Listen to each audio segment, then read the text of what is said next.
नमस्कार दोस्तों। तो कक्षा 10वीं वाले कैसे हो आप लोग? बढ़िया, एकदम मज़ेदार। आप लोगों का ये रहा है त्रैमासिक परीक्षा 2025 का हिंदी का पेपर, है ना। तो जिसमें जैसा कि इसमें पहला प्रश्न है, सही विकल्प चुनकर उत्तर लिखिए। हिंदी साहित्य का स्वर्ण युग कहा जाता है तो भक्ति काल को। सूर्य के पद में भाषा है तो वो होती है ब्रजभाषा। रसात्मक वाक्य काव्य परिभाषा है, जो रसात्मक वाक्यम काव्यम परिभाषा किस आचार्य की है? तो ये आचार्य विश्वनाथ की है, गा वाला रहेगा। उपन्यास के सम्राट जो है प्रेमचंद को कहा जाता है। ये जिसने भी पेपर किया तो उसका थोड़ा सा गलत हो गया होगा, है ना। उसके बाद है संधि के भेद होते हैं तो वो 3 होते हैं। 6वें नंबर का प्रश्न है आपका, देहाती दुनिया उपन्यास के लेखक हैं तो वो हैं फणीश्वर नाथ रेणु, है ना। ये आपके 6 प्रश्न विकल्प जो है कंप्लीट हो चुके हैं। और यदि आपने वीडियो को लाइक नहीं किया तो लाइक कर दीजिएगा। बिल्कुल एकदम मज़ेदार सरल पेपर है, पूरा पेपर छाप देंगे आप लोग, है ना। और अगर यदि चैनल को सब्सक्राइब नहीं किया तो वो पहले नंबर कर दीजिए, क्योंकि आगे के पेपर भी तो आपको देना है, आगे के पेपर भी तो आप करोगे, मिलाओगे, है ना। तो चलिए दूसरा प्रश्न पढ़ते हैं, रिक्त स्थानों की पूर्ति कीजिए। पहला है, परशुराम स्वभाव से कैसे थे? क्रोधी थे। और दूसरा है, एक अंक वाली रचना खालिस्तान कहलाती है तो एकांकी कहलाती है। चौराद शब्द में खालिस्तान समास है तो दिगु समास है। भोलानाथ और उनके साथी खालिस्तान के बिल में पानी उलीचने लगे तो चूहा का बिल था वो, है ना। छंद खालिस्तान प्रकार के होते हैं तो 2 प्रकार के होते हैं। सहृदय के हृदय में स्थित अस्थायी भाव खालिस्तान कहलाते हैं तो वो होते हैं संचारी भाव कहलाते हैं। तीसरे नंबर का आपका प्रश्न है, निम्नलिखित वाक्यों में सत्य सत्य देना है। तो रामचरितमानस महाकाव्य है तो ये सत्य है। दूसरा है आपका, रस के 7 अंग हैं तो ये आपका असत्य है, 7 अंग नहीं होते, उसके 4 अंग होते हैं। कैप्टन चश्मे वाला जो है आज़ाद हिंद फौज का सिपाही था तो ये सत्य है। बाल गोपन भगत कबीर को साहब मानते थे, ये भी आपका सत्य है। आग बबूला होना का अर्थ है बबूल में आग लगना, सॉरी, ये आपका असत्य है। इसके बाद से तारकेश्वर नाथ ही भोलानाथ थे, ये आपका 6वें नंबर का है। इसमें देखिए थोड़ा सा मिसप्रिंट है तो ये आपका सत्य है ना। इस प्रकार से ये आपका क्वेश्चन हो गया, 3 क्वेश्चन हो गए। चौथे नंबर का आपका सही जोड़ियाँ मिलाना है। तो सूर्य के पद काव्य खंड है तो ये सूरदास है, चा वाला हो जाएगा इसका।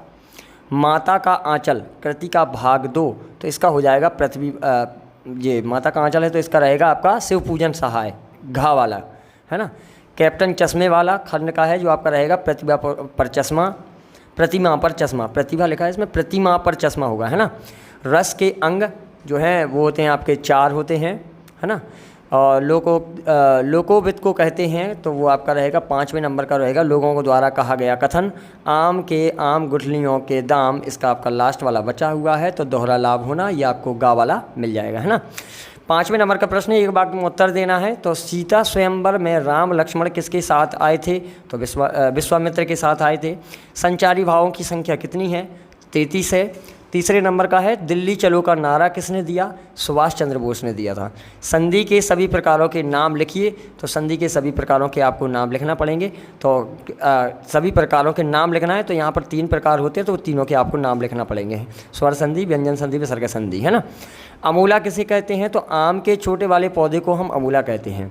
और मकई के खेत में किसका झुंड चल रहा था? तो वो चिड़ियों का झुंड चल रहा था, है ना। इस प्रकार से आपके ये ऑब्जेक्टिव क्वेश्चन कंप्लीट हो चुके हैं। वीडियो को लाइक कर दीजिए, चैनल को सब्सक्राइब कर दीजिए। आगे के प्रश्न पढ़ते हैं कि क्या दिया हुआ है ना।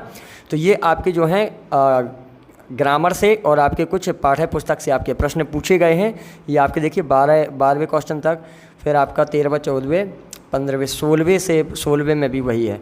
फिर 16वें में देखिए यहाँ पर समास विग्रह करना है, वो भी कर सकते हैं। मुहावरे का अर्थ देना है, वाक्यों में प्रयोग करना है, वो भी आप पढ़ लीजिए। और इस प्रकार से देखिए बिल्कुल एकदम सरल पेपर आया हुआ है, आसानी से आप कर सकते हैं। और 18वें नंबर में संदर्भ प्रसंग सहित व्याख्या करना है।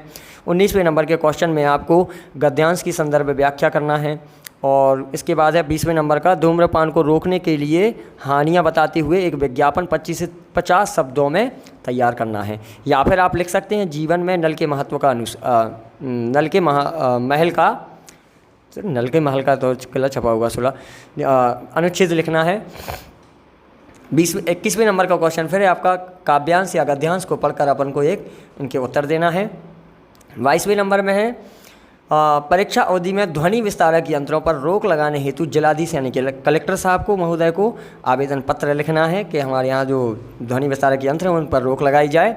या फिर लिख सकते हैं, अपने मित्र को जन्मदिन की बधाई देते हुए एक पत्र लिखना है। आपके जो निबंध हैं 23वें नंबर के प्रश्न में, विद्यार्थी जीवन में नैतिक मूल्यों का महत्व, प्रदूषण नियंत्रण और मानव जीवन की प्रगति में कंप्यूटर, स्वच्छ भारत अभियान, जल ही जीवन है। इस प्रकार के आप निबंधों का जो है प्रयोग करके आप बढ़िया एकदम तरीके से मस्त पेपर कर सकते हैं। बिल्कुल एकदम सरल पेपर है। इसी तरह और पेपर देखने के लिए और आपको पेपर मिल पाएँ उसके लिए चैनल को सब्सक्राइब कर लीजिए और वीडियो को लाइक कर दीजिए। बहुत मेहनत लगती है ना। Thank you.